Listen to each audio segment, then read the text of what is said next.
Dear aspirants, I am going to teach the commissions appointed by the British government for the development of education system in India.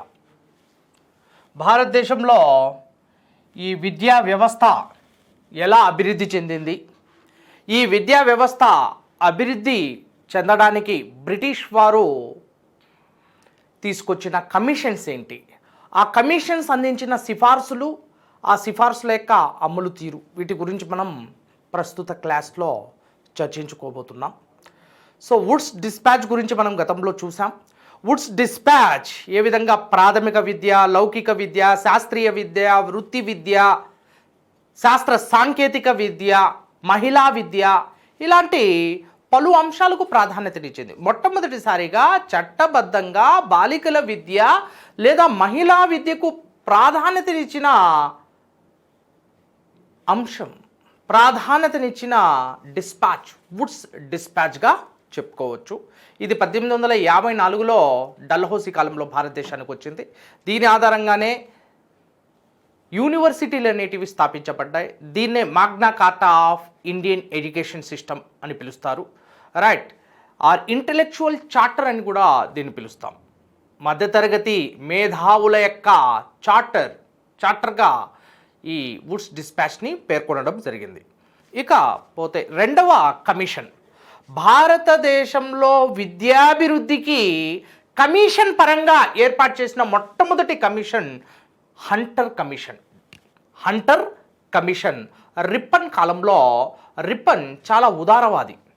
భారతీయ విద్యాభివృద్ధికి కావచ్చు, స్థానిక సంస్థలకు కావచ్చు, factory చట్టాలను చేయడంలో కావచ్చు, మహిళల యొక్క పని వేళలని తగ్గిస్తూ బాల కార్మికులు ప్రమాదకరమైన ఈ ఫ్యాక్టరీల్లో పనిచేసే అవకాశం లేకుండా చట్టాలను తీసుకురావడం, ఇలాంటి పలు అనూహ్య మార్పులకు తావిస్తూ ఈ లార్డ్ రిప్పన్ అదేవిధంగా ప్రాంతీయ భాషలకు పూర్తి స్థాయిలో స్వేచ్ఛను కల్పిస్తూ, లార్డ్ లిట్టన్ కాలంలో హరించబడిన పత్రికా స్వేచ్ఛ రిప్పన్ కాలంలో పూర్తి స్థాయిలో పత్రికలు స్వేచ్ఛను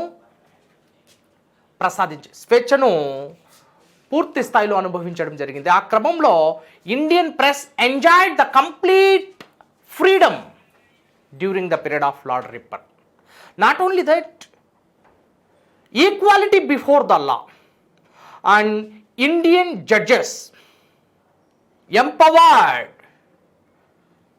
jurisdiction over Europeans based on the Ilbert Bill, but the Ilbert Bill did not come into force, unfortunately, but that was the great thing and great reform in the field of judiciary by Lord Rippon. So let us discuss Lord Rippon's view and his idea towards the Indian education system. According to Lord Rippon, this local bodies like panchayats, next tahsils and district level, few schools should be organized under the local government, local self-government.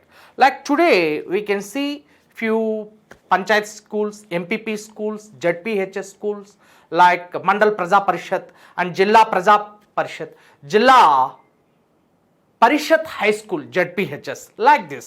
So this is the view of Lord Rippon, and this view was implemented by Lord Rippon through an appointment of a commission called Hunter Commission.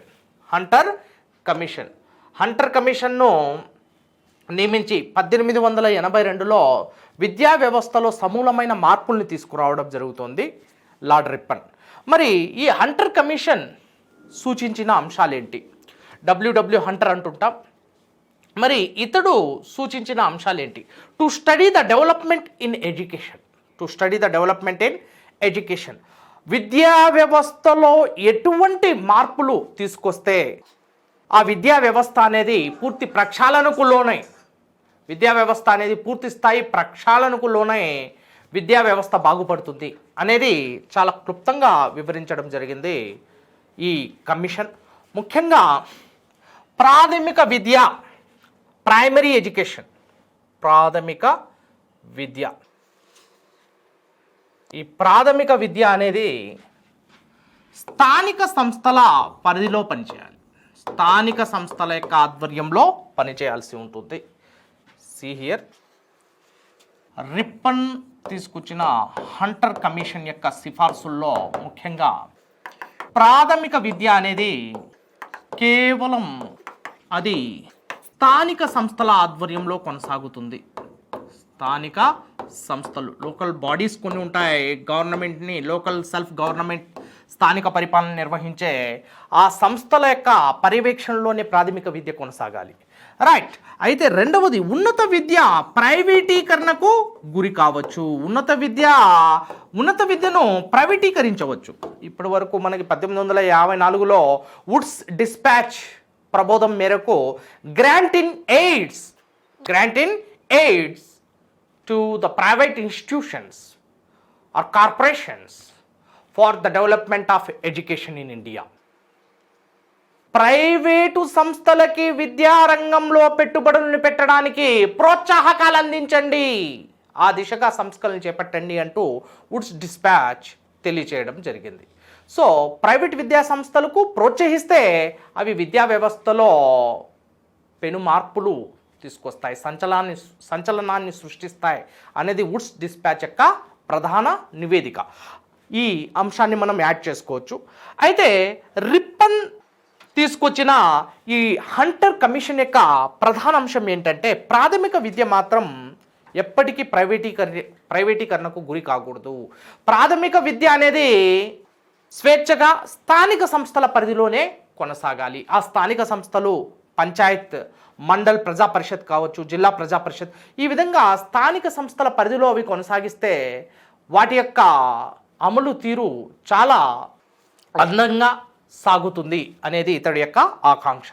రెండవది, ఉన్నత విద్యను మాత్రం ప్రైవేటీకరణకు గురి చేయొచ్చు. ఉన్నత విద్యలో grant in aid మంజూరు చేయొచ్చు, ప్రైవేటు వారికి ఆహ్వానించవచ్చు, వారికి ప్రోత్సాహకాలు కల్పించవచ్చు. ఉన్నత విద్యను ప్రైవేటీకరణ చేయడం అది సమంజసమే, కానీ ప్రాథమిక విద్య మాత్రం కాదు. So the higher education should be privatization in the higher education, that should be accepted, but not the primary education, according to the Rippon's views and ideology. And next, W. Hunter's recommendations. So these two are the important recommendations. Next, coming to another commission, that is during the period of Lord Curzon, 1899 నుంచి 1905 మధ్య. Right. ఇతడు governor జనరల్గా పనిచేస్తున్నది మనందరికీ తెలిసిందే. మరి ఇతడి కాలంలో వేయబడిన ఒక కమిషన్ పేరు యూనివర్సిటీ కమిషన్ అని పిలుస్తున్నాం. ఈ యూనివర్సిటీ కమిషన్కి మరొక పేరు ఏంటంటే Thomas Raleigh commission. This is also known as university commission. What is the reason behind it? The commission is also known as university commission. Right. Thomas Raleigh కమిషన్ని university కమిషన్గా పిలవడానికి కారణం ఏంటి? దీని వెనుకున్న అసలైన కారణం ఏంటి, బలమైన కారణం ఏంటంటే to study the universities and introduce reforms. See here, during the period of Lord Curzon directed Thomas Raleigh to study the universities, the status of universities or university system of education, and give the recommendations. So that is the main importance. Okay, let us discuss the reforms here. Thomas Raleigh commission అందించిన reforms ఏంటి అని మనం ఒకసారి గమనిస్తే, యూనివర్సిటీలు వసతి, వసతిని కల్పించే ప్రాంగణాలుగా యూనివర్సిటీని తీర్చిదిద్దాలి. Universities should be organized not only the academics purpose or education, but also these are served for the residential purpose. కోసం రెసిడెన్షియల్ యూనివర్సిటీస్ని స్థాపించాలి. యూనివర్సిటీస్ని రెసిడెన్షియల్ సెంటర్స్గా కూడా మార్చాలి. అక్కడ విద్యార్థులు విద్యా బోధన చేయడమే కాదు, విద్యను అభ్యసించడమే కాదు, ఆ విద్యను అభ్యసించిన అనంతరం వారు అక్కడ వసతి, బస చేయడం, భోజనం చేసే ఈ అవకాశాన్ని యూనివర్సిటీల్లో కల్పిస్తూ రెసిడెన్షియల్ సెంటర్స్గా యూనివర్సిటీస్ని మార్చే విధంగా చర్యలు చేపట్టడం జరిగింది థామస్ ర్యాలీ. అందుకే దీన్ని యూనివర్సిటీ కమిషన్ అని పిలుస్తున్నారు. ఓకేనా? So next commission see here. చమ్స్ఫర్డ్ కాలంలో, లార్డ్ చమ్స్ఫర్డ్ కాలంలో వచ్చిన ఒక కమిషన్ 1917లో. దీన్నే సాడ్లర్ కమిషన్ అని పిలుస్తాం. సాడ్లర్ కమిషన్ చమ్స్ఫర్డ్ కాలంలో వేయబడిన 1917 నుంచి 19 వరకు ఈ కమిషన్ గొప్పగా సేవలు అందించింది. ఈ కమిషన్ సిఫార్సుల ఆధారంగా తీసుకొని కొన్ని ప్రక్షాళనను తీసుకురావడం జరిగింది యూనివర్సిటీ ఎడ్యుకేషన్లో. అందులో Michael Sadler, under Michael Sadler the commission was appointed and the commission recommended for university education. University విశ్వవిద్యాలయాల యొక్క విద్యా బోధన ఎలా ఉండాలి, విశ్వవిద్యాలయాల్లో ఎటువంటి సంస్కరణలు చేపట్టాలి, విశ్వవిద్యాలయాల్లో 3 years డిగ్రీ కోర్స్ ఎలా ప్రారంభించాలి, ఈ 3 years డిగ్రీ కోర్స్ ఎలా ఉండాలి, వీటన్నిటి గురించి కూడా అధ్యయనం చేయడానికి సాడ్లర్ అధ్యక్షతన కమిషన్ని ఏర్పాటు చేయడం జరిగింది 1917లో. ఎవరి కాలంలో? ఏ గవర్నర్ జనరల్ కాలంలో? చమ్స్ఫర్డ్ అనే గవర్నర్ జనరల్ కాలంలో. మరి ఈ కమిషన్ అందించిన తోడ్పాటు ఏంటి? ఈ కమిషన్ యొక్క సిఫార్సులు ఏంటంటే, see here the 3 years degree, introduction of 3 years degree, 3 సంవత్సరాల డిగ్రీ కోర్స్ను ప్రవేశపెట్టాలని ఈ కమిషన్ కోరడం జరిగింది. 3 years course, degree course. What is it? 3 years degree course, 3 సంవత్సరాల కోర్స్. ఇది నేటికి సజావుగా సాగుతూనే ఉంది. ఒక బిఏ డిగ్రీ కావచ్చు, బీకామ్ కావచ్చు, బీకామ్ కంప్యూటర్ అప్లికేషన్ కావచ్చు, ఇలాంటి పలు డిగ్రీలు 3 సంవత్సరాల పాటు కొనసాగిస్తూ ముందుకు వెళ్తున్నాయి. Right. So this 3 year degree course was initiated on the recommendations of Sadler in the year 1917 during the period of Chelmsford, and for every year there should be 5 lakhs rupees as grant in aid for the development of universities.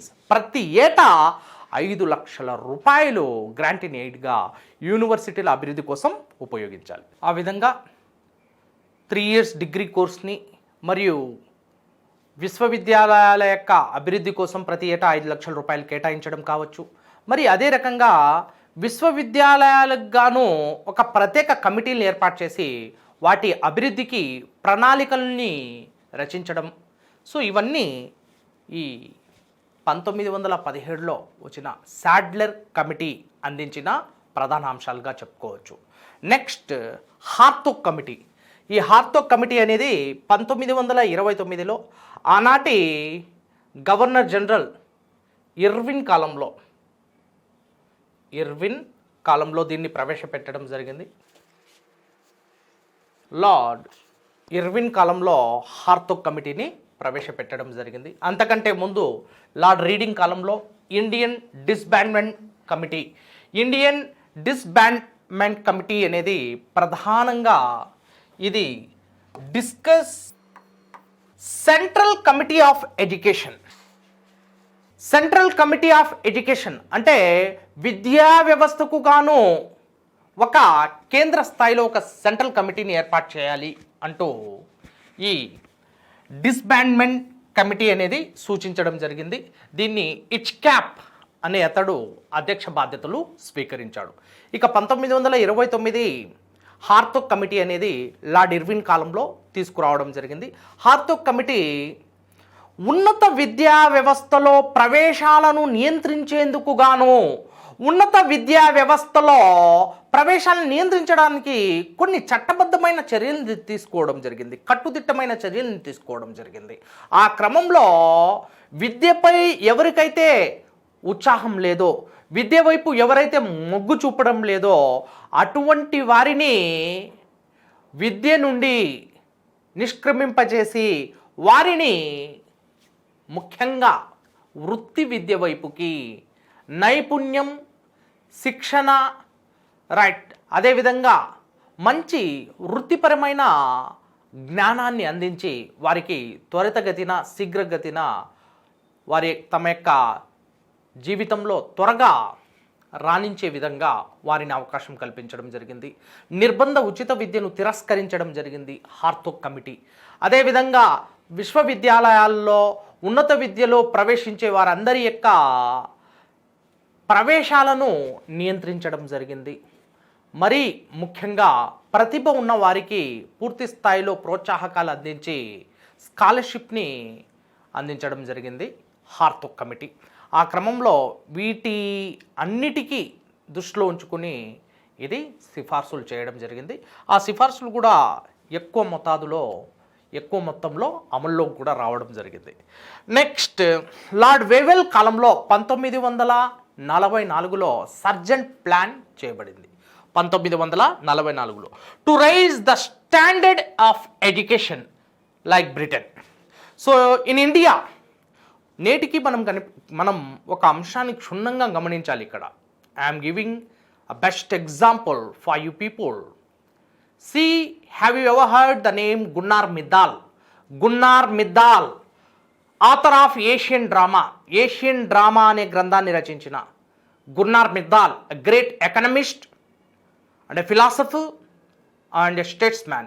Gunnar Myrdal wrote Asian Drama, in which he criticized the Indian education system and the loopholes and shortcomings in the Indian educational system. An Indian educational system providing patas, PhDs, PhD scholars, but not providing the food. This is the main loophole, and this is the shortcoming in the Indian educational system, according to Gunnar Myrdal.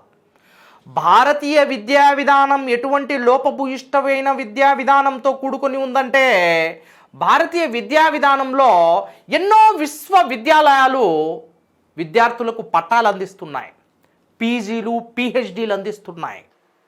ఆ PG పిహెచ్డీలు ఉన్నవారు చాలామంది నిరుద్యోగులుగా ఉద్యోగాల కోసం తిరుగుతూనే ఉన్నారు. కానీ వారికి పీజీలు ఉన్నప్పటికీ పిహెచ్డీలు ఉన్నప్పటికీ వారికి సరైన వారి యొక్క చదువు మేరకు అర్హత కలిగి ఉన్నప్పటికీ వారికి ఉద్యోగాలు లభ్యం కావడం లేదు.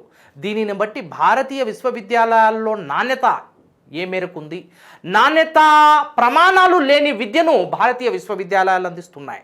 రైట్, ప్రతి ఒక్క వ్యక్తికి పట్టాలు అందిస్తున్నాయి, పిహెచ్డీలు ఇస్తున్నాయి. కానీ పట్టభద్రత కాదు ముఖ్యమైనది, పొట్టభద్రత ముఖ్యమైనది అంటూ చాలా అందంగా చెప్పాడు గున్నార్ మిర్దాల్. భారతీయ విశ్వవిద్యాలయాలు కేవలం పట్టభద్రతను అందిస్తున్నాయి తప్ప పొట్టభద్రతను అందించడం లేదు. అంటే జీవనోపాధిని సూచించడం లేదు, జీవనోపాధిని ఇవ్వడం లేదు. పొట్టభద్రత లేని పట్టభద్రత అవసరమా అంటూ హేళన చేశాడు భారత విశ్వవిద్యాలయాల్లో ఉన్న లోపభూయిష్ట విద్యా ప్రమాణాలను, నాసిరకమైన విద్యా ప్రమాణాలను, రైట్, దేనికి పనికిరాని విద్యా ప్రమాణాలు ఇవి మన విశ్వవిద్యాలయాల్లో ఉన్న ప్రధాన శివతాండవం చేస్తున్న ఈ విద్యాలేమి వల్లే మన భారతదేశంలో విశ్వవిద్యాలయాలు పూర్తి స్థాయిలో పటిష్టీకరించబడలేదు, పూర్తి స్థాయిలో శాస్త్రీయబద్ధంగా నిర్వహించబడలేదు అంటూ గున్నార్ మిర్దాల్ చాలా క్లుప్తంగా చెప్పాడు. See here, to raise the standards of education like Britain. So this is the main purpose of the appointment of Sargent plan in the year 1944 under John Sargent during the period of Lord Wavell in the year 1944. So this Sargent plan mainly focused to raise the standards of education like Britain. In India, there is no standards of education. And moreover, our Indian education system is filled with so many loopholes rather than the quality system of education. So this is the major problem. And the PhD scholars and PG, though they are having valid degrees, PGs and PhDs, they are not getting even a single penny So this is the major loopholes and shortcomings in the Indian education system according to Gunnar Myrdal. So in order to avoid these loopholes and shortcomings, this Sargent plan was appointed. Sargent plan came into light, but still the recommendations of Sargent plan confined to the paper, not came into force. Till today, our Indian education system is a victim of so many issues and challenges. So the university should overcome these challenges and should promote and propagate good system and standards of education. Thank you. So this is about the education system in India. So apart from this, one more important committee called Zakir Hussain Committee in the year 1937 under the Indian National Congress was appointed by a group of members of Indian National Congress under the leadership of Mahatma Gandhi, father of our Indian nation. So this Zakir Hussain Committee reflected the Gandhian values of education and also known as Varda scheme of education or Varda plan of education, and the plan came into effect from Varda, Maharashtra, where Mahatma Gandhi had given few important recommendations how the Indian education should be promoted, how the Indian education should give the quality system of education for the upcoming generations. తరగతి గదుల్లో భారతదేశ నిర్మాణం జరుగుతోంది. తరగతి గదుల్లో భారతదేశ నిర్మాణం జరుగుతోందంటే తరగతి గదులు ఎంత ఎఫెక్టివ్గా, ఎంత ఎఫిషియెంట్గా, ఎంత పటిష్టంగా పనిచేయాలో మహాత్మా గాంధీ దాని గురించి చాలా క్లుప్తంగా చెప్పాడు. భారతదేశ నిర్మాణం అనేది తరగతి గదుల్లో జరుగుతోంది. So this is a valid point. And one more, the system of education should be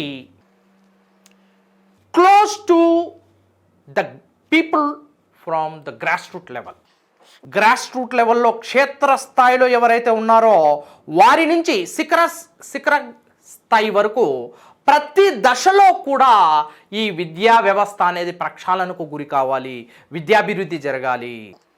పేదరికంలో మగ్గుతున్న వారికి వృత్తి విద్యను అందించాలి, మరియు ధనికులైన వారికి శాస్త్రీయ విద్య కావచ్చు మరియు ఉన్నత విద్య కావచ్చు, వీటిని అందించవచ్చు. కానీ పేదరికంలో ఉన్న ఆ కుటుంబాలకు త్వరితగతిన వారు తమ యొక్క జీవనోపాధిని సాధించే విధంగా, జీవనోపాధిని సమకూర్చుకునే విధంగా వృత్తి విద్యపై పూర్తి స్థాయి శిక్షణ కల్పించాలి అంటూ మహాత్మా గాంధీ ఈ జాకిర్ హుస్సేన్ కమిటీలో తాను అందించిన ఆ సిఫార్సుల మేరకు జాకిర్ హుస్సేన్ కమిటీని ఇండియన్ నేషనల్ కాంగ్రెస్ ముందుకు తీసుకురావడం జరిగింది 1937లో. ఒకటి, పేద పిల్లలకు వృత్తిపరమైన విద్యను అందించాలి. ధనిక వర్గాలకు చెందిన పిల్లలకు పూర్తి స్థాయిలో ఉన్నత విద్యను అందించవచ్చు. అయితే దాదాపు 7వ తరగతి వరకు విద్యా బోధన కేవలం మాతృభాషలో మాత్రమే కొనసాగాలి. So till the 7th standard the education should be in the mother tongue. The education should be continued till the 7th standard in the mother tongue only. But from the 8th standard, English education should be adopted. That can be taken. But till 7th standard, the system of education and the language of education should be in mother tongue according to Mahatma Gandhi's views and opinion. And next, Hindi compulsory. Hindi must and should in every lesson and every standards. So this Hindi reflects our Indian culture, Indian civilization, Indian system of custom, systems, traditions and culture. These all things are existed in our languages. So this Hindi must be implemented from the 2nd standard according to Mahatma Gandhi's view. and the formal education should be there, and very important, vocational education should be implemented. Vocational education means వృత్తి విద్య and formal education, right?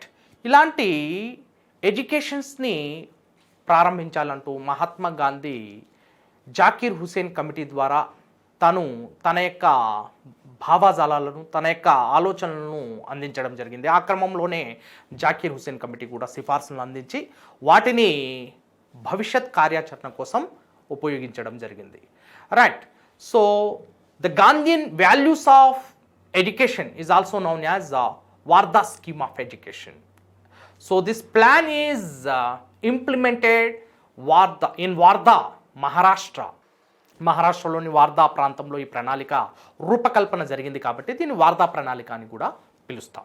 And later in the year 1964 Qatari Commission came into light, and Qatari Commission is appointed to give few recommendations in order to increase the standards of educations again and quality system of education, and to avoid the loopholes in the education. In the year 1964 Qatari Commissions, and Qatari recommended the steps to be taken by the government of India in order to implement the standards of education from every phase, from elementary education to higher studies, high school and higher studies. So these steps were recommended by Qatari Commission in the year 1964 in the post-independence India.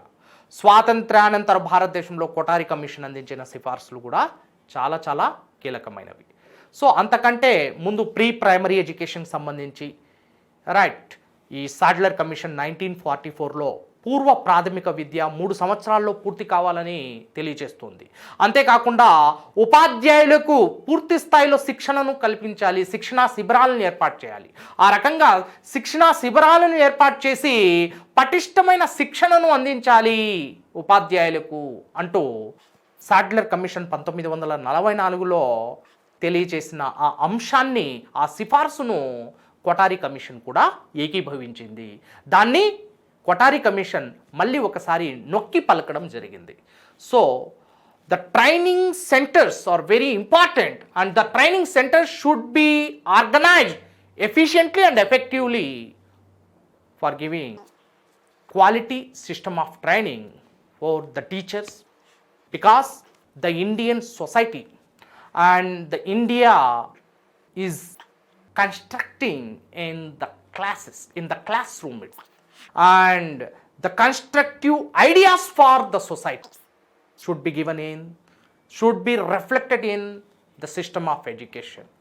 భారతదేశ సామాజిక నిర్మాణానికి, వ్యవస్థాగత నిర్మాణానికి అవసరమైన పునాదులు అనేటివి తరగతి గదుల్లో పడుతున్నాయి. ఆ తరగతి గదులే ప్రామాణికంగా తీసుకొని విద్యా వ్యవస్థను ముందుకు తీసుకువెళ్ళాలి అంటూ ఈ కొటారి కమిషన్ అంతకుముందు 1944లో ఈ సర్జెంట్ ప్లాన్ అందించిన ఆ ప్రణాళికను తిరిగి నొక్కి పలకడం జరిగింది. Right. So this is about the system of education under British Raj and the post-independence India, and a committee under Zakir Hussain reflected the Gandhian values of education in the year 1937, and later in the post-independence India, the way that the Qatari Commission, an Indian commission, discussed the system of education and agreed with the commission during the period of Lord Wavell 1944 Sargent plans and recommendations. Thank you.